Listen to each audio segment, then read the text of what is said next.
Parents మెచ్చిన university Sankalchand Patel university Gujarat.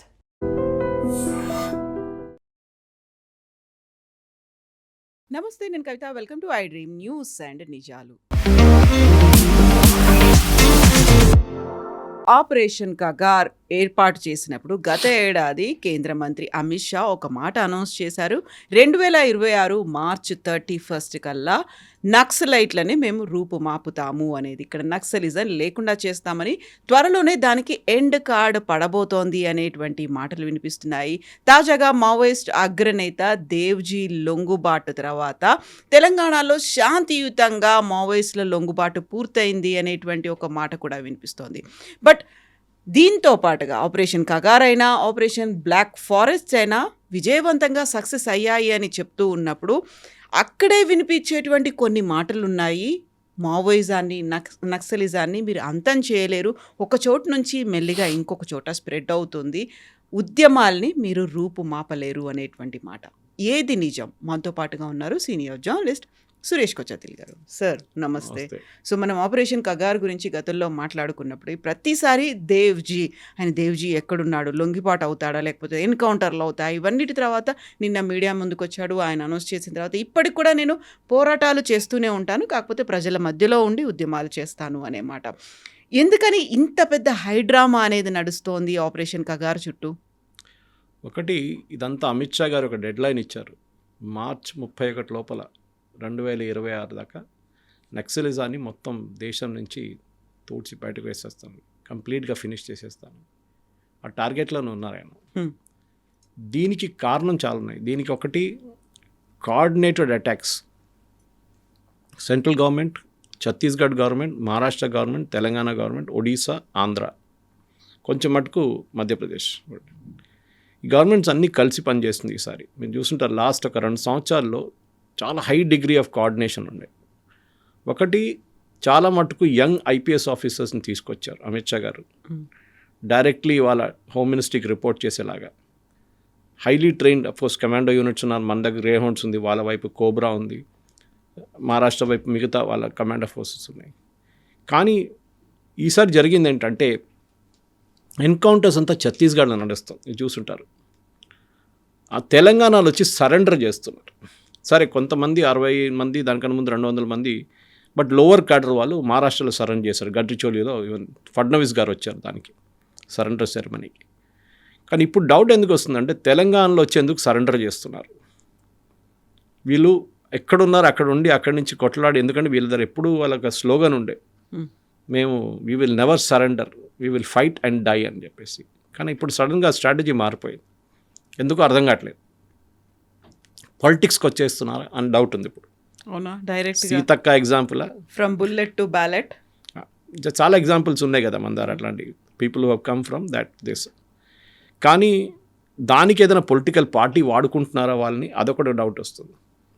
So Telangana వైపు ఎందుకు ఇంత పెద్ద హై ప్రొఫైల్ సరెండర్ నడుస్తుంది? అది ఛత్తీస్గఢ్లో ఎందుకు జరగలేదు, మహారాష్ట్ర ఎందుకు జరగలేదు? అఫ్కోర్స్ మీరు చెప్పొచ్చు వీళ్ళందరూ తెలంగాణ నుంచి, ఎందుకంటే నక్సలైట్ మూమెంట్లో చాలామంది సీనియర్ లీడర్లు అందరూ అప్పుడు ఉమ్మడి ఆంధ్రప్రదేశ్ కానీ ఇప్పుడున్న తెలంగాణ నుంచే. Even Devji is from Peddapalli. అట్లాంటి పరిస్థితుల్లో నక్సలైట్ మూమెంట్ ఫ్యూచర్ ఏంటి అనేది క్వశ్చన్ వస్తుంది. మీరు చెప్పారు వీళ్ళందరూ ప్రజల నడుమిట్లో ఉండి మేము పోరాటం చేస్తాం అంటే, రేపు పోటీ చేస్తారా? ఎలక్షన్లో పోటీ చేస్తారా?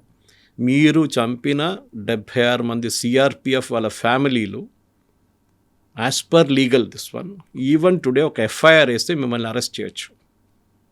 ఆ కేసు ఇంకా ఉంది అక్కడ, ఎక్కడికి వెళ్ళలేదు కేసు అది. Today was speaking to one farmer DGP, ఆయన పేరు తీసుకున్నాను కానీ, farmer DGP of a state, not from Andhra Telangana but Telugu person. ఆయన చెప్పారు నాకు, ఇన్ఫాక్ట్ పొద్దున్న దూరదర్శన్లో ఒక డిబేట్లో కూడా ఈ మాట వచ్చింది, దాట్ ఈ కేసులు ఎక్కడ పోవు. మీరు అనుకుంటారు కేసులు అయిపోయినాయని, కాదు, అక్కడ వాళ్ళ families are demanding a closure. 76 మంది సిఆర్పిఎఫ్ జవాన్ల వాళ్ళ భార్య వాళ్ళు కానీ పిల్లలు కానీ వాళ్ళు డిమాండ్ చేస్తున్నారు జస్టిస్. వీళ్ళు సరెండర్ చేసి వీళ్ళకి ₹1 కోటి యూనియన్ గవర్నమెంట్ ఇస్తారు, 20 లక్షలు స్టేట్ గవర్నమెంట్ ఇస్తారు, మమ్మల్ని ఎవరు కాపాడుకుంటారు అని అడుగుతున్నారు. మా ఫ్యామిలీలు కోల్పోతున్నాయి ఎంతోమంది, నాట్ జస్ట్ ఆ సిఆర్పిఎఫ్, దానికన్నా ముందు జరిగింది, దానికన్నా తర్వాత జరిగిన ఎన్కౌంటర్ చాలా మటుకు చనిపోయారు పోలీసు వాళ్ళు. వాళ్ళ ఫ్యామిలీస్ అడుగుతున్నారు, మీరు సరెండర్ మీరు యాక్సెప్ట్ చేస్తున్నారు, పర్ఫెక్ట్, నో ప్రాబ్లం. కానీ సరెండర్ చేసిన తర్వాత వీళ్ళు రీసెటిల్మెంట్ ఎందుకు చేయాలి, వీళ్ళు జైల్లో ఎందుకు ఉండకూడదు? సో ఇక్కడ డైలమా ఇప్పుడు రాబోతుంది చూడండి. నెక్స్ట్ 1 వీక్ 10 days 1 monthలో ఏం జరగబోతుంది? ఎందుకంటే మన వైపు జరిగిన సీనియర్ పోలీస్ ఆఫీసర్స్ హత్యలంతా చాలా మటుకు అంత సీరియస్గా తీసుకోలేదు, వీళ్ళు ఎక్కడ ఎఫ్ఐఆర్ వైపు వెళ్ళలేదు. ఒకటి వ్యాస్ గారి మర్డర్ లాల్ బహదూర్ స్టేడియంలో జరిగింది, ఉమేష్ చంద్ర హత్య జరిగింది. కానీ దానికి వాళ్ళ ఫ్యామిలీ అడగడమో లేకుంటే వాళ్ళ ఫ్యామిలీ జస్టిస్ చేయడం కానీ ఇప్పుడు ఇవాళ పొద్దున్న నుంచి వినబడుతుంది సిఆర్పిఎఫ్ వాళ్ళ ఫ్యామిలీస్ డిమాండ్ చేస్తున్నారు, వీళ్ళని సరెండర్ చేసి మీరు విఐపి లాగా చూసుకుంటున్నారు, వాళ్ళ వైపు ఎందుకు చర్యలు తీసుకుంటలేరు అని. సరే, ఈ నక్సలిజం మూమెంట్ మనకు అందరికి తెలిసిందే, that it started in Telangana. చాలా మటుకు ఇక్కడి నుంచే మొదలైంది. నేను చదివింది ఉస్మానియా యూనివర్సిటీలో, స్కూల్లో చదివాను. ఉస్మానియా యూనివర్సిటీ స్కూల్ కూడా ఉంది, మోడల్ హై స్కూల్, అక్కడ చదివాను. ఆ టైంలో it was at its peak Naxalism movement. అప్పుడే పీడిఎస్యు, ఆర్ఎస్యు వీళ్ళందరూ ఉన్నారు. నేను కాలేజ్ లెవెల్కి వచ్చినప్పుడు వాళ్ళు రిక్రూటర్స్, వాళ్ళు technical recruiters for Naxal movement. చాలా మటుకు ఇట్లాంటి నక్సలిజం లీడర్స్, టాప్ లీడర్స్ అంతా తెలంగాణలో ఇంజనీరింగ్ కాలేజ్ చదువుకోవచ్చిన వాళ్ళు. కవిత గారు వాళ్ళ ఫిలాసఫీ మారిపోయింది. మేము పేదోళ్ళ కోసం పోరాడుతున్నాము, ట్రైబల్స్ కోసం పోరాడుతున్నాము, వాళ్ళ రైట్స్ కోసం పోరాడుతున్నాం అని చెప్పిన వాళ్ళు తర్వాత కాంట్రాక్టర్స్తోని కుమ్మక్కై వాళ్ళ దగ్గర డబ్బులు తీసుకొని వాళ్ళు, నేను అలిగేషన్ డైరెక్ట్గా చేయట్లేదు కానీ చాలా సోర్సెస్తో వచ్చినాయి, వాళ్ళ ఫ్యామిలీస్కి ఆ డబ్బులు పంపించి ఓవర్ గ్రౌండ్ ఉన్న వాళ్ళ ఫ్యామిలీకి పంపించి పొలాలు కొనుక్కున్నారు, ఇల్లు కొనుక్కున్నారు అని ఆరోపణలు ఉన్నాయి. అది నిజమో కాదో మనకు తెలియదు కానీ చాలా మటుకు ఈ డబ్బులే మెయిన్ ప్రాబ్లం. దాంతో ఆయుధాలు కొనుక్కున్నారు, ఆయుధాలు డంప్లు అక్కడెక్కడ ఉంటుంది. కొంతమంది ఎన్కౌంటర్ చేసిన తర్వాత డంప్ ఎక్కడ అని తెలియదు. ఇప్పుడు డబ్బులు దాచిపెట్టారు. కొంచెం సెంట్రల్ కమిషన్ కొంచెం డబ్బులు తీసుకుంటారు, లోవర్ లెవెల్ కార్డర్స్కి మిగతా డబ్బులు ఇచ్చేస్తారు. అది వాళ్ళ ప్రొఫెషనలిజం దాంట్లో మెచ్చుకోవాలి. They are running like a proper state. వాళ్ళ లాజిక్ ఏంటంటే నార్త్ ఈస్ట్లో అదే నడుస్తుంది. మీరు కొన్ని ఏరియాస్లో, నాగా ఏరియాస్కి అంత వెళ్తే ట్యాక్స్ కలెక్ట్ చేస్తారు వాళ్ళు. State with in a state అయిపోయింది అది. అక్కడ వస్తున్న బండి మీద టోల్ కలెక్ట్ చేస్తారు వాళ్ళు. సెంట్రల్ గవర్నమెంట్ అనేది సంబంధం లేదు వాళ్ళకి. కానీ వాళ్ళు ఏమంటారంటే మా ఉద్యమం నడిపించాలంటే డబ్బులు కావాలి, డబ్బులు కావాలంటే ఇట్లాంటి పనులు చేయాల్సి వస్తుంది అనమాట. సో నక్సలిజం ఇక్కడ జరిగిందంటే ఐ థింక్ 2-3 మెయిన్ రీజన్. ఒకటి సోను సరెండర్ ఒకటి ఉండే, that was a turning point. ఎందుకంటే స్ట్రాటజిక్ లెవెల్లో మీరు అక్కడ ఏం నడుస్తుంది అనేది, సెంట్రల్ కమిటీలో పాలిట్ బ్యూరోలో ఏం నడుస్తుంది చాలా మటుకు గవర్నమెంట్కి, పోలీస్కి అక్కడి నుంచి చాలా మటుకు క్లారిటీ వచ్చింది. దాని తర్వాత చూడండి మిగతా అందరూ సరెండర్ చేసుకుంటూ వస్తున్నారు. వీళ్ళందరూ సోను సరెండర్ చేసిన టైంలో ఆయన్ని మీరు వ్యతిరేకంగా చాలా మటుకు ఆరోపణలు చేశారు, మీరు అమ్ముడు పోయారు అది ఇది అని చెప్పేసి. కానీ స్ట్రాటజిక్గా మిస్టేక్ ఎక్కడో జరిగింది మిలిటరీ టర్మ్స్లో. అది గెరిలా వార్ఫేర్ నుంచి ఒక మొబైల్ వార్ఫేర్కి వచ్చిన తప్పు అని చెప్తున్నారు ఇప్పుడు. దాని గురించి కొంచెం మీడియా రిపోర్ట్స్ కూడా వచ్చినాయి. ఏంటి గెరిలా వార్ఫేర్? మనకందరూ తెలిసే మావో చెప్పారు ఒక టైంలో, power flows in the barrel of the gun. కానీ దానికి ఇంకో స్టేట్మెంట్ కూడా ఉంది దాని తర్వాత, ఆ గన్ కంట్రోల్ చేసేది గవర్నమెంట్ ఉండాలని చెప్పి అదొకటి ఉంటుంది. ఎవరి చేతిలో పడితే వాళ్ళ చేతిలో ఉండొద్దు అని చెప్పి. సో నక్సలిజం అనేది ఒక మనకు గెరిలా వార్ఫేర్ తీసుకుంటే బెస్ట్ ఎగ్జాంపుల్ ఇస్ వియట్నాం. ఎంత పెద్ద ఒక యుఎస్ ఆర్మీని చిన్న వణికించిందంట. అండ్ అది ఇట్ వాజ్ అమేజింగ్ థింగ్, దాంట్లో డౌట్ లేదు దాంట్లో. ఎందుకంటే కమిటెడ్ ఫోర్స్ అంటే వాళ్ళు చేయొచ్చు, వాళ్ళు అట్లాంటి ఏమైనా చేయొచ్చు. కానీ మనం చూడాల్సిందంటే why Sukma, why Bijapur, why Kanker, why Gadchiroli, ఎందుకని మనం ఆలోచించాలి. ఎందుకంటే ఈ ఏరియాస్ అంతా ఒకటి ట్రైబల్, నెక్స్ట్ పవర్టీ డ్రివన్. మనకు ఇండిపెండెన్స్ వచ్చినప్పటి నుంచి మనం ఇట్లాంటి ఏరియాస్ని కంప్లీట్గా నెగ్లెక్ట్ చేసాం, దాంట్లో డౌట్ లేదు. ఒక అబ్బాయినో అమ్మాయినో నక్సలిజంలో తీసుకోవాలంటే చాలా ఈజీ. ఇంజనీరింగ్ చేసినావు అంటే మంచిది, ఇంకా వాడి దగ్గర వెళ్ళి చెప్తాను నీకేముంది, నీ దగ్గర ఏముంది, నువ్వు చదువుకున్నా, ఉద్యోగం వచ్చిందా, రాలేదు కదా. అక్కడ చూడు పక్కన కాంట్రాక్టర్ చూడు, 5 అంతస్తుల బిల్డింగ్ కట్టుకున్నాడు, 10 కార్లు ఉన్నాయి, ఇంతమంది పనులు ఉన్నారు ఇంట్లో, కోట్లు ఉన్నాడు, ఫారిన్ హాలిడేస్కి వెళ్తారు. నువ్వేం చేసావు, నీకేం వచ్చింది? దెన్ న్యాచురల్లీ ఆ బ్రెయిన్ వాష్ చేసి తీసుకెళ్ళిపోతారు. కానీ వీళ్ళు చూడండి 30-40 సంవత్సరాలు అడవిలో ఉన్నారు వీళ్ళు. ప్రతిరోజు 12 కిలోమీటర్ 14 కిలోమీటర్లు నడుస్తారు. So life is not easy ఆ టైంలో కూడా. కానీ వీళ్ళది ఏం జరిగిందంటే కవిత గారు over a period of time ఈ స్ట్రాటజీ మార్చిన దాంట్లోనే మేజర్ తప్పు వచ్చింది వీళ్ళకి. ఎస్పెషలీ లాస్ట్ 10 సంవత్సరాలు మీరు చూసుంటారు. ఏ టైంలో కొండపల్లి సీతారామయ్య గారి పీడబ్ల్యూజీ నుంచి తీసుకొచ్చి దాంట్లో సిపిఐ, మావోయిస్ట్ కలిసి అందరు చేసిన దాని ప్రకారం కూడా అక్కడి నుంచి ఒక చేంజ్ ఆఫ్ స్ట్రాటజీ వచ్చింది వీళ్ళ దాంట్లో. చాలా మటుకు సక్సీడ్ అయ్యారు వీళ్ళు. అంటే మీరు ప్రతి ఊరికి వెళ్తే అక్కడ ఉన్న ట్రైబల్స్ వీళ్ళ గురించి పోలీసు వాళ్ళు ఎంత ప్రశ్నించినా కానీ వాళ్ళు మాట్లాడరు. పోలీసు వాళ్ళు భయపడుతుండే ఒక ఏరియాలో ఎంటర్ కావడానికి. లిబరేటెడ్ ఏరియాస్ అని స్టేట్మెంట్ కూడా ఇచ్చారు వాళ్ళు సిపి. ఈ ఏరియాస్ అన్ని దండకారణ్య బెల్ట్లో చాలా మటుకు లిబరేటెడ్ ఏరియాస్ ఉందని చెప్పేసి.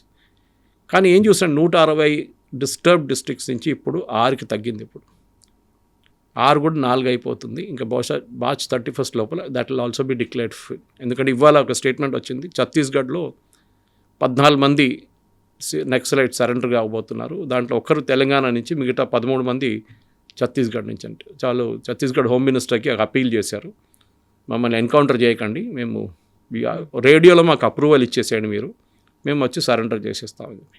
సో చూడండి, ప్రతి జిల్లాలో ఇప్పుడు I think there's only 1 guy missing now. బిస్రీ అని ఉన్నారు, ఈజ్ మిస్సింగ్.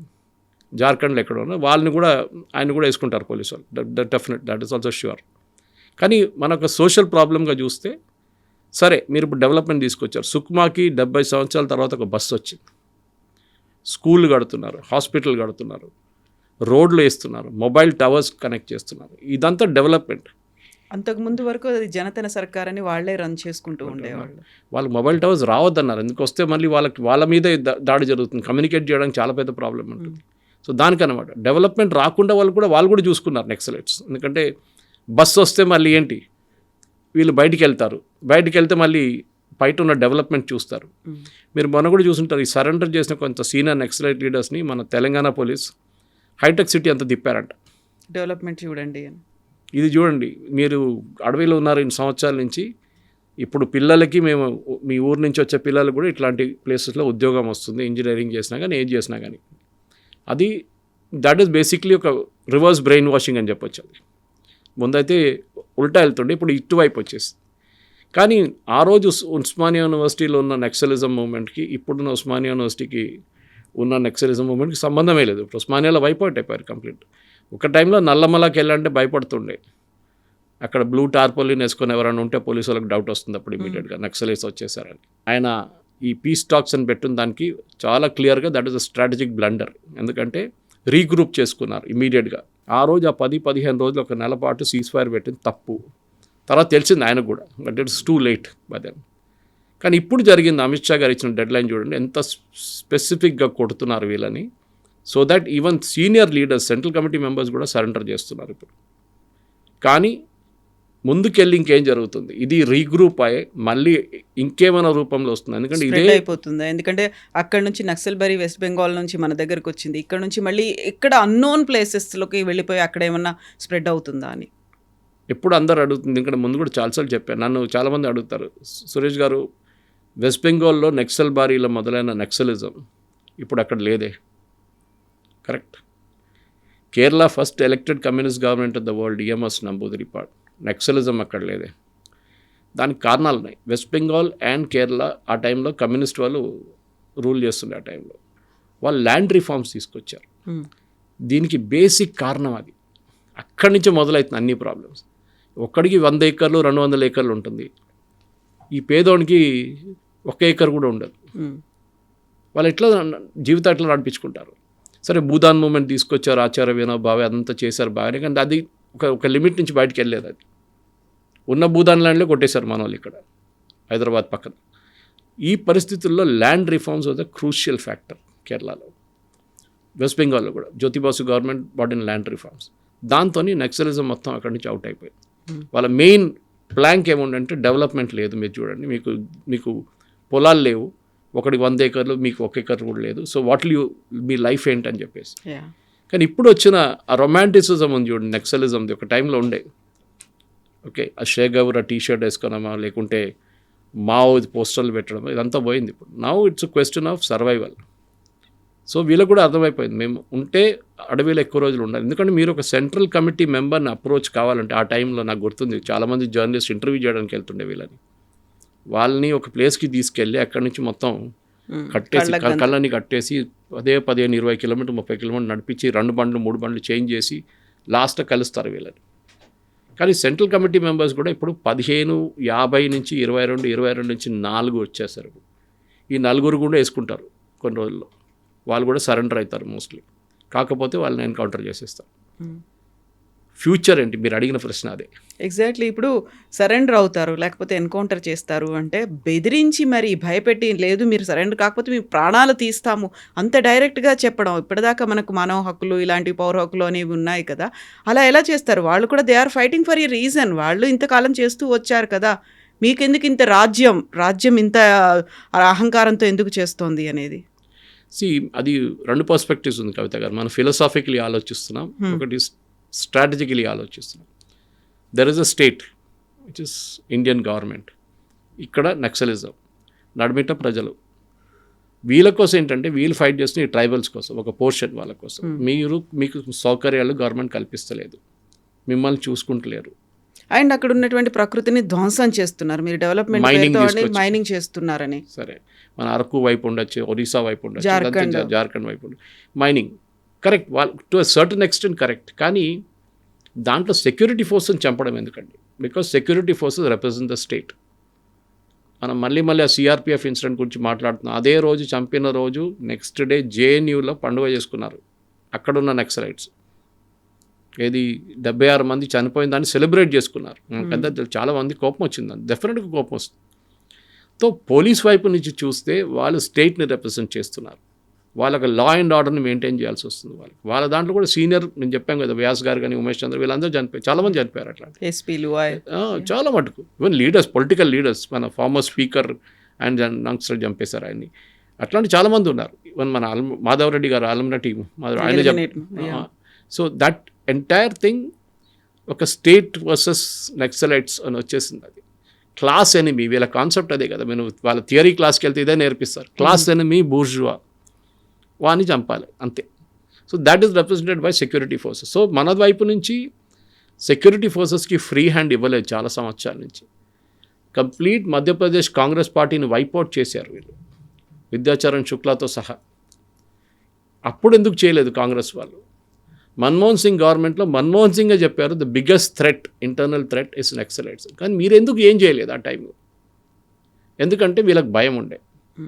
ఒకటి, చేస్తే మా రిప్రజెంటేటివ్స్ మీద దాడి చేస్తారా, మా కాంగ్రెస్ లీడర్ని ఉండనిస్తారా, చాలా కాంట్రవర్సీస్ ఉన్నాయి దాంట్లో. కానీ అమిత్ షా గారు ఒక డిసిషన్ తీసుకున్నారు, yes we are going to finish it up once for all. అది వాళ్ళ స్ట్రాటజిక్ డైరెక్షన్ ఉండొచ్చు. బీజేపీకి నక్సలైట్స్కి ఎప్పుడు ఒక రిలేషన్షిప్ లేకుండే. చాలా మటుకు ఇక్కడ కాంగ్రెస్ వాళ్ళు చేసుకున్నారు, కానీ అక్కడ అది లేకుండా సరెండర్ పాలసీ ఉంది ఇప్పుడు కూడా తెలంగాణలో. బీజేపీ వచ్చిన తర్వాత ఈ గివ్ ఎ ఫ్రీ హ్యాండ్. నేను చెప్పినట్లు ఒక యంగ్ ఐపీఎస్ ఆఫీసర్స్ తీసుకొచ్చారు, టార్గెట్ ఇచ్చేశారు, you have to do it, మీకు ఏం కావాలంటే చెప్పండి ఇస్తాను. ఎందుకంటే నక్సలిజంని కొట్టడానికి 2 ఆయుధాలు ఉన్నాయి మెయిన్గా. ఒకటి human intelligence, next technical intelligence. Human intelligence అంటే ఏం లేదు, డబ్బులు విపరీతంగా ఖర్చు పెట్టి అక్కడున్న ఎవరెవరు వీళ్ళతో తోడున్నారో వాళ్ళని కొనుక్కోవడం. ఒకసారి వాళ్ళ దగ్గర నుంచి ఇన్ఫర్మేషన్ వస్తే ఎన్కౌంటర్ చేయడం. ఎన్కౌంటర్ చేయగానే మన వరవరరావు గారు, హరగోపాల్ గారు వాళ్ళు వెళ్తారు, అక్కడ వెళ్ళి ప్రొటెస్ట్ చేస్తారు, హైకోర్టుకి వెళ్తారు, పోస్ట్మార్టం చేయించమంటారు. ఒక వారం తర్వాత అందరు మర్చిపోతారు. ఇదే ఒక సైకిల్ రిపీట్ అవుతుంది. కానీ ఈ సైకిల్ ఎక్కడో ఒక ప్లేస్లో బ్రేక్ చేయాలంటే ఆ తప్పు జరిగింది సెంట్రల్ మిలిటరీ కమిషన్ది, shifting from guerrilla warfare to open warfare. Open వార్ఫేర్లో న్యాచురల్లీ మీరు ఎక్స్పోజ్ అయిపోతారు, న్యాచురలీగా. అన్లెస్ మీరు థిక్ అని అడవి లోపల ఉంటేనే మీకు అడ్వాంటేజ్ ఉంటుంది. కానీ మీరు ఒక రోడ్ పక్కన ఉన్న దాని నుంచి మీరు ఫైరింగ్ చేస్తారు, అదే జరుగుతుంది కదా మోస్ట్లీ. మైండ్ బ్లాస్ట్ చేసిన తర్వాత ఫైరింగ్ ఉంటుంది. కానీ ఆ స్ట్రాటజీ తీసుకొచ్చిన తప్పని వీళ్ళ పాలిట్ బ్యూరో అడ్మిట్ చేశారు. మళ్ళీ 2024లో మేము తిరిగి గరిలాకి అనగానే ఇట్స్ టూ లేట్, అయిపోయింది, ఫినిష్, మ్యాటర్ ఎండ్స్. సెకండ్ ఏంటంటే కవిత గారు, గ్రౌండ్ లెవెల్ రిక్రూట్మెంట్ లేదు. ఫస్ట్ మీరు ఒక సెంట్రల్ కమిటీ మెంబర్ని అప్రోచ్ కావాలంటే 3 సర్కిల్స్ ఉంటాయి వాళ్ళకి. ఒక సర్కిల్ బాడీ గార్డ్స్, దాని తర్వాత అవుటర్ లేయర్, అవుటర్ డిఫెన్స్, అక్కడి నుంచి 2 కిలోమీటర్ల దూరం వెళ్తే నెక్స్ట్ 1, దాని తర్వాత నెక్స్ట్ 1. కానీ ఇప్పుడు ఈ లాస్ట్కి లేదు, నడిమిట్లో కూడా లేదు. ఇప్పుడు చూడండి, మనం సరెండర్ చేస్తున్న 24 మందితో సరెండర్ చేస్తున్నారు, విచ్ ఇస్ నథింగ్. అంత సీనియర్ లెవెల్లో ఉన్న మనుషులు ఎక్కడ పోయారు వీళ్ళందరూ? చాలామంది సరెండర్ చేశారు. మీరు చూడండి, బస్తర్ వైపు కానీ గద్దిర్చోలి వైపు 600 మంది సరెండర్ చేశారు. వీళ్ళందరూ లోవర్ లెవెల్ కార్డర్స్, ట్రైబల్ ఏరియా నుంచి ట్రైబల్స్ని తీసుకుంటారు వీళ్ళు. వాళ్ళకి మోటివేషన్ లేదు, ఇప్పుడు డబ్బులు రావట్లేదు, వాళ్ళ బతుకు డేంజర్, వాళ్ళు చూస్తున్నారు ఎన్కౌంటర్ చనిపోతే మాకేమొస్తుందని. డబ్బులు రావట్లేదు అనుకున్నప్పుడు ఇప్పుడు దేవ్జీ కంటే ముందు సరెండర్ అయినటువంటి టాప్ లీడర్స్ చెప్పిన మాట, కిలోల కొద్దీ మేము బంగారం వాళ్ళకే ఇచ్చేసాము, ఆ తర్వాత కోట్ల డబ్బు కూడా ఉంది, వాటిని రిటర్న్ చేసే మేము సరెండర్ అవ్వడానికి వచ్చామని. అంత డబ్బు అంత బంగారం ఇప్పుడైతే వాళ్ళతో పాటుగా వస్తున్నప్పుడు వాళ్ళ టీంను తీసుకొస్తున్నారు, కొన్ని మారణాయుధాలని పట్టుకొస్తున్నారు. దెన్ వాట్ అబౌట్ ఆ డంపింగ్ అవన్నీ ఏం చేస్తారు, ఎక్కడ ఉంటాయి? Big question. ఎందుకంటే చాలా మటుకు ఆరోపణలు ఎక్కడి నుంచి వచ్చింది చెప్పాను చూడండి. నేను ఈ మిస్యూజ్ ఆఫ్ మనీ గురించి కూడా వీళ్ళ నడిమిట్లో ఒక పెద్ద ప్రాబ్లం ఉండే. ఎందుకంటే వీళ్ళకు ఒక డిసిప్లిన్ ఉంది, మీరు ఏదైనా మెచ్చుకోవాలి, డిసిప్లిన్ ఉంది వాళ్ళ దాంట్లో. సో డిసిప్లిన్ని వైలేట్ చేసినప్పుడే ప్రాబ్లమ్స్ అంతా వస్తుంది. In fact I think Sonu surrender చేసినప్పుడు వెపన్స్ అక్కడ పెట్టేసి వెళ్ళిపోమని చెప్పారు. Don't take the weapons with you అని చెప్పారు సరెండర్ టైంలో. యూజువల్లీ వీళ్ళు వెపన్స్తోనే సరెండర్ చేస్తారు. కానీ ఇప్పుడు జరిగిన సరెండర్లు చూడండి, చాలా మటుకు లోవర్ లెవెల్ క్యాడర్స్ దగ్గర వెపన్స్ ఉంటుంది, వాళ్ళ దగ్గర senior committee, central committee members weapons carry చేయరు యూజువల్లీ. కానీ మీరు అడిగిన ప్రశ్నకి ఆ బంగారం ఎక్కడ పోయిందంటే ఇప్పుడు కూడా $1 బిలియన్ క్వశ్చన్. డంప్స్ ఎక్కడ ఉంది అది తెలియదు ఇప్పుడు. చాలా మటుకు డంప్స్ ఎన్కౌంటర్ అయిన తర్వాత ఎన్కౌంటర్ అయిన మనిషికి వానితో వెళ్ళిపోయింది అనమాట డంప్స్ అంతా. వాళ్ళ నాలెడ్జ్లో ఉండే ఎక్కడ ఉందని. వీళ్ళు ఎప్పుడూ ఒకరికొకరికి కనెక్షన్ మెయింటైన్ చేసుకోరు, చాలా క్లియర్ అది. ఎందుకంటే దాన్ని ఒకరిని పట్టుకుంటే నెక్స్ట్ పొజిషన్ ఎక్కడ తెలుస్తుంది ఈజీగా. వాని naturally third degree method use చేస్తే చెప్పేస్తాడు ఎక్కడ ఉందనేది. కానీ ఇప్పుడు మీరు అడిగిన ప్రశ్నకి అదొక పెద్ద ప్రశ్న. నెక్స్ట్ మళ్ళీ ఇది రాకుండా చూసడానికి అది ఇంకా పెద్ద ఒక ఛాలెంజ్ కవిత. ఎందుకంటే ఇంకా కొత్త రూపంలో తయారై వస్తుంది అది. And that is going to be a big question. గవర్నమెంట్కి డెవలప్మెంట్ మైనింగ్, రెస్పాన్సిబుల్ మైనింగ్ చేయాలి, ఇర్రెస్పాన్సిబుల్ మైనింగ్ కాదు. అరకు వైపు కానివ్వండి, ఇటు ఒరిస్సాల కాలంది అటువైపు, ఛత్తీస్గఢ్లో కూడా ఉంది చాలా మటుకు. Mining should be very very responsible mining. ఎందుకంటే అక్కడే ఈ ప్రాబ్లం అంతా స్టార్ట్ అవుతుంది మళ్ళీ కొత్తగా. ఎందుకంటే పాత సిస్టంలో మీకు కాకతీయ యూనివర్సిటీ కానీ ఉస్మానియా యూనివర్సిటీ నుంచి ఫీడర్స్ ఉండే, మీకు రెగ్యులర్ రిక్రూట్మెంట్ ఉండే. ఇప్పుడు ఆ రిక్రూట్మెంట్ మొత్తం ఆగిపోయింది. నాకు ఇప్పుడు కూడా గుర్తుంది, చదువుకున్న టైంలో ఒకరోజు రామ్నగర్ దగ్గర మా జమోస్మానియా ఇల్లు, అక్కడి నుంచి రామ్నగర్ దగ్గర నిలబడి మాట్లాడుతున్నాం మా ఫ్రెండ్స్ అందరూ. ఒక సండే రోజు సడన్గా ఒక పోలీస్ వ్యాన్ వచ్చింది, అన్మార్క్డ్ వ్యాన్. ఒక 5 మంది దిగారు ప్లెయిన్ క్లోత్స్ వల్ల, ఒక ఫ్లాట్కి పైకి వెళ్ళారు, 5 పిల్లల్ని పట్టుకొచ్చారు కిందకి. మేము చూస్తూనే ఉన్నాం. ఏం జరిగిందంటే మాకు కూడా surprise, with in matter of seconds ఇదంతా జరిగింది. తర్వాత తెలిసిందంటే దేవర్ కొరియర్స్. వీళ్ళు ఏం చేస్తారు, కాలేజ్ పిల్లల్ని వాడుకుంటారు నక్సలైట్స్. వీళ్ళు ఎక్కడి నుంచి మెసేజ్ ఇంకో ప్లేస్కి పంపించడానికి న్యాచురల్లీ వాళ్ళని వాడుకుంటారు. ఆ చైన్ మీరు బ్రేక్ చేశారనుకోండి, then you will get to know who is where అనేది. అది ఉండేది మనకు, అది కూడా పోయిన తర్వాత. సో వీళ్ళది ఏంటంటే గ్రౌండ్ లెవెల్ నుంచి మొత్తం సపోర్ట్ పోయింది వీళ్ళది. ఇంకోటి ఈ సెక్యూరిటీ ఫోర్స్ని చెప్పడం, ఈవెన్ ట్రైబల్స్ని చెప్పారు చాలామంది చంపారు. లాజిక్ ఏంటంటే వాళ్ళు పోలీస్ ఇన్ఫార్మర్స్ అయిపోయారు, అది ఇదని చెప్పి వాళ్ళని చంపారు. కొంతమందిని ఇవాళ డీజీపీ గారు చెప్పారు నాకు, ఉరి తీశారు చంపకుండా. ఐసిస్ ఎట్లా ఆడుకున్నారు, ఈవెన్ సెక్యూరిటీ ఫోర్సెస్ మన సిఆర్పిఎఫ్ వాళ్ళు చంపిన తర్వాత తల కట్ చేసి ఫుట్బాల్ ఆడుకున్నారంట వీళ్ళు. ఆలోచించండి, అంత దారుణమైన పరిస్థితి ఉండే అక్కడ. సో న్యాచురల్లీ సెక్యూరిటీ ఫోర్సెస్ కూడా వాళ్ళ కోపం ఉంటుంది, చేతిలో దొరికితే వీళ్ళని ఫినిష్ చేసేసారు. అది నక్సలైట్స్ తెలుసు, పోలీసు వాళ్ళకి తెలుసు. వీళ్ళ చేతిలో వాళ్ళు దొరికితే ఫినిష్, వాళ్ళ చేతిలో వీళ్ళు దొరికితే ఫినిష్ అన్నమాట. కానీ ఇప్పుడు గ్రౌండ్ లెవెల్ నుంచి మొత్తం సపోర్ట్ పోయింది, వాళ్ళ పర్సనల్ బాడీ గార్డ్స్ కూడా తగ్గిపోయారు. There is no other way. And next is మన పోలీస్ ఫోర్సెస్ కూడా మెచ్చుకోవాలి. ఒకటి నెగోషియేటింగ్ అని చెప్పి చాలా స్పెషలైజ్ స్కిల్ అది. మీరు డైరెక్ట్గా మాట్లాడితే పెద్ద ప్రాబ్లం అవుతుంది. రేపు పోలీసు వాళ్ళు మాట్లాడుతున్నారు నక్సలైట్స్ వాళ్ళు, ఇండైరెక్ట్గా మాట్లాడాల్సి వస్తుంది థర్డ్ పార్టీతో. మాట్లాడి సరెండర్ చేయడానికి నెగోషియేట్ చేయాలి. అది ఎప్పుడు బయట చెప్పారు, it is the kind of trade secret. అంత అయిన తర్వాత ప్రెస్ కాన్ఫరెన్స్ అనౌన్స్ చేసిన తర్వాతనే వీళ్ళు మీడియా ముందు తీసుకొస్తారు. ఫస్ట్ 2-3 రోజులు డీబ్రీఫింగ్ ఉంటుంది, ఐబీ వాళ్ళు ఉంటారు, ఐబీ వాళ్ళు ఇంటర్వ్యూ చేస్తారు, ఎక్కడ ఏంటి ఎంతమంది ఉన్నారు మొత్తం డీటెయిల్స్ కంప్లీట్గా అడిగిన తర్వాతనే, డీబ్రీఫింగ్ అయిన తర్వాతనే వీళ్ళని మీడియా ముందు తీసుకొస్తారు. అక్కడ కూడా ఎక్కువ ప్రశ్నలు అడగడానికి ఆపర్చునిటీ ఉండదు, అంతే న్యాచురల్లీ అంతే. కానీ ఇప్పుడు జరిగిన ఈ మార్పుల్లో Amit Shah garu will claim a victory, అంటే డౌట్ లేదు. Has proved that central government, state government కలిసి పనిచేస్తే నక్సల్ మూమెంట్ అనే మూమెంట్ని ఆపొచ్చు అని ఒక క్లాసిక్ ఎగ్జాంపుల్ అది. దీనికన్నా ముందున్న గవర్నమెంట్స్ ఎందుకు చేయలేదు అనేది, అది రమణ్ సింగ్ గవర్నమెంట్ ఛత్తీస్గఢ్లో ఉండొచ్చు, అప్పుడు బీజేపీ, దాని తర్వాత భూపేష్ బఘెల్ గవర్నమెంట్ కాంగ్రెస్ది, ఇప్పుడున్న గవర్నమెంట్, ముగ్గురు పనిచేశారు. కానీ భూపేష్ బఘెల్ గవర్నమెంట్ కొంచెం వీక్ అయిపోయారు నడిమిట్లో, అక్కడే ప్రాబ్లం వచ్చింది. ఒరిస్సా వైపు బీజేడీ నుంచి బీజేపీ గవర్నమెంట్ మూవ్ అయినప్పుడు మళ్ళీ మొదలైంది అక్కడి నుంచి ప్రెషర్.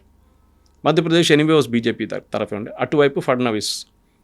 ఇప్పుడున్న పరిస్థితుల్లో డెవలప్మెంట్ అనేది గవర్నమెంట్ ఆన్ గ్రౌండ్ చూపియాల్సి వస్తుంది. They have to show visible improvement.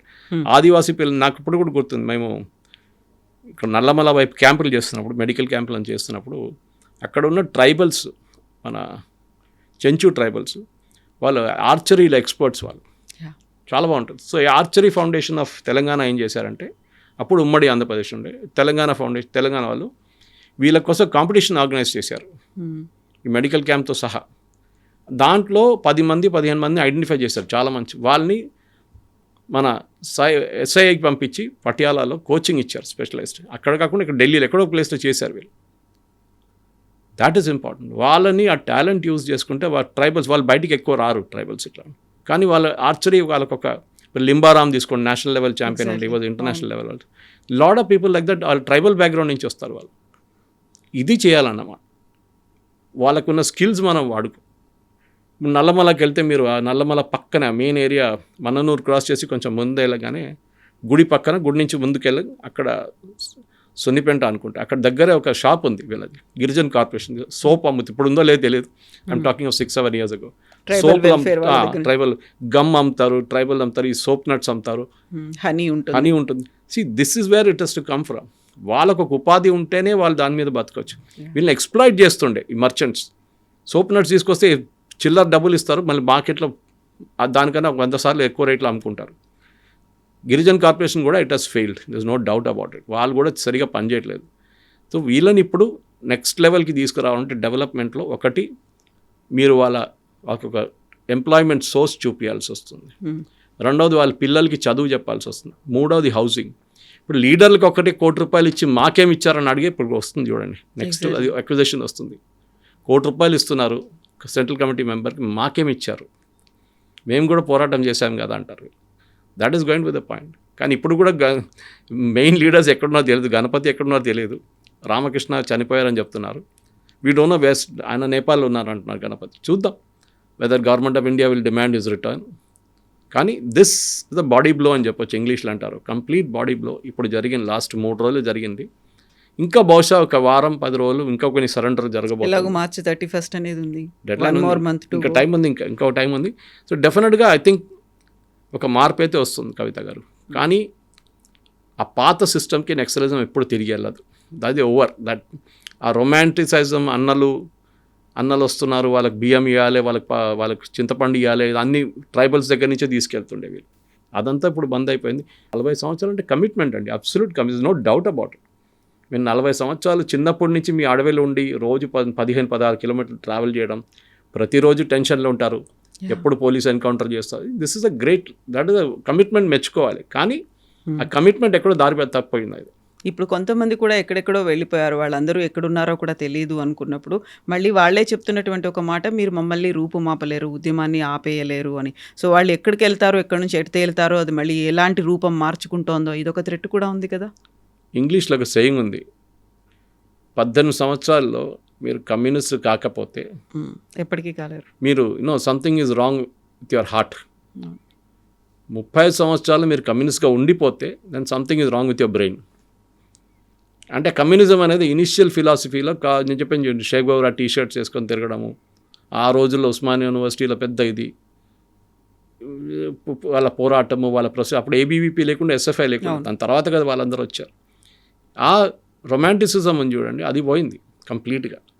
Now it's a question of practical survival. Lower level cadre recruitment లేకుండా అక్కడి నుంచి నక్సలిజం మూమెంట్ మొత్తం దెబ్బతిన్నది. టాప్ లీడర్షిప్ ఉండి ఒక్కటే నడిపిలేరు కదా, ఆర్మీలో కూడా జవాన్లు కావాలి కదా. Only GOC command, brigadier, lieutenant colonel ఉంటే నడవదు. You need people down the ranks. ఆ కమిట్మెంట్ 60s, 90s, 2000 దాకా వచ్చిన కమిట్మెంట్ ఇప్పుడు పోయింది మొత్తం. ఇప్పుడు అందరూ మెటీరియలిస్టిక్ అయిపోయారు. పిల్లలు కూడా నేనెందుకు అడవిలో వెళ్ళి ఉండడం, అక్కడ మేము ఇక్కడ వెళ్ళి పని చేసుకుంటాం హైదరాబాద్లో వెళ్ళి, అదే జరుగుతుంది ఇప్పుడు. And I think one way it is good. కానీ ఈ ట్రైబల్స్ని వీళ్ళు వెళ్ళిపోయారని చెప్పి ఇంకా ఎక్స్ప్లాయిట్ చేయకండి. అది దట్స్ అ బిగ్ తప్పు వీళ్ళు చేయబోతుంది. గవర్నమెంట్ ఈ గిరిజన్ కార్పొరేషన్ కానీ వీళ్ళందరూ రీవైటలైజ్ చేసి ట్రైబల్స్ని వాళ్ళకి హక్కులు, వాళ్ళకి కావాల్సిన హక్కులు ఇచ్చి దెన్ డోంట్ ఇంటర్ఫియర్ ఆల్సో. అక్కడ వెళ్ళి మీరు పెద్ద పెద్ద ఫ్యాక్టరీలు పెట్టకండి, వాళ్ళ రెస్ట్రిక్టెడ్ ఏరియా ఉంటుంది, అక్కడ వాళ్ళని ఉండేయండి, వాళ్ళ వే ఆఫ్ లైఫ్ ఉంటుంది సపరేట్గా. మా ఫ్రెండ్ ఒకరు ఉన్నారు మైసూర్లో, ఛాయన్ అని చెప్పి she runs a very big honey factory, nectar fresh అని చెప్పి, మైసూర్ హైవే పక్కన. ఆమె వీళ్ళతో పనిచేస్తున్నారు నక్సలైట్తో. కర్ణాటకలో ఉన్న ఈ Okay. ట్రైబల్స్ని నక్సలైట్స్ మూవ్మెంట్కి వెళ్లకుండా ఉండడానికి ఆమె చేసిన కృషి చాలా ఉంది. సింపుల్ ఎగ్జాంపుల్ ఇస్తాను కాబట్టి, హనీ కలెక్ట్ చేసినప్పుడు అన్నిటికంటే పెద్ద ప్రాసెస్, హనీ రేటు తగ్గడానికి కారణం ఏంటంటే క్యాన్ తీసుకెళ్తారు చూడండి హనీ కలెక్ట్ చేయడానికి, అది వీళ్ళు కడగరు, క్లీన్గా మెయింటైన్ చేయరు, అదే వాడుకుంటారు. ఆ ప్రాసెస్ నేర్పియాలి. సో CFTRI వీళ్ళందరూ కలిసి they taught them the process. Each time దాన్ని స్టెరిలైజ్ చేసి Quality క్లీన్ చేసి తీసుకొస్తే మీకు క్వాలిటీ ఎక్కువ అవుతుంది, మీకు వచ్చే ఆదాయం ఎక్కువ అవుతుంది. అది చేయాలన్నమాట. సోప్ నట్స్ తీసుకొస్తారు, దాన్ని ఏం చేస్తారు, ఎండ్ ప్రోడక్ట్ ఏంటి, దాన్ని గవర్నమెంట్కి ఇవ్వడం కాదు, మీ వైపు నుంచి కూడా చిన్న ఒక SME పెట్టుకోండి అక్కడ నల్లమల్లని. That will be the ideal development. అది పోలీసు వాళ్ళ వైపు నుంచి కూడా చేస్తే బాగుంటుంది, ఎందుకంటే వాళ్ళకి వీళ్ళతో కాంటాక్ట్ చాలా బాగుంటుంది. బ్యూరోక్రసీ అంత బాగా పనిచేయరు ఎప్పుడు. They should do it. I think ఇప్పుడున్న DGP గారు కానీ, శివధర్ రెడ్డి కానీ, మీరు ఎవరైనా కానివ్వండి, they should take up this as a initiative, ఒక CSR ఇనిషియేటివ్ లాగా తీసుకోవాలన్నమాట. దాంతో ట్రైబల్స్ని కూడా మీరు వీళ్ళందరూ తప్పుదారి పెట్టించారు, వాళ్ళని అందరూ రిటర్న్ తీసుకురావచ్చు. Yes, అండి. Thank you so much. Thank you very much. Thank you. And for more videos, Please subscribe to iDream. Please subscribe to iDream. Please subscribe iDream. And please subscribe to iDream. For more videos, subscribe to iDream. please like, share and subscribe to the channel. Congratulations, iDream. subscribe to iDream. Subscribe to iDream. So subscribe to iDream Media. iDream ki iDream team అందరికి huge congratulations. Please subscribe iDream Media. Please subscribe to iDream. Subscribe iDream. Please subscribe to iDream. iDream అంటే నా కళల ఛానల్ను subscribe చేసుకున్న నోరు తిరుగుతలేదు, మీరైతే గంట గుర్తు కొట్టండి. For more such videos, please subscribe to iDream. Subscribe to iDream. Please subscribe to iDream. Please subscribe iDream Media. Please do subscribe to iDream. Please subscribe to iDream Media. For best entertainment and information, please subscribe iDream. And don't forget to subscribe to iDream.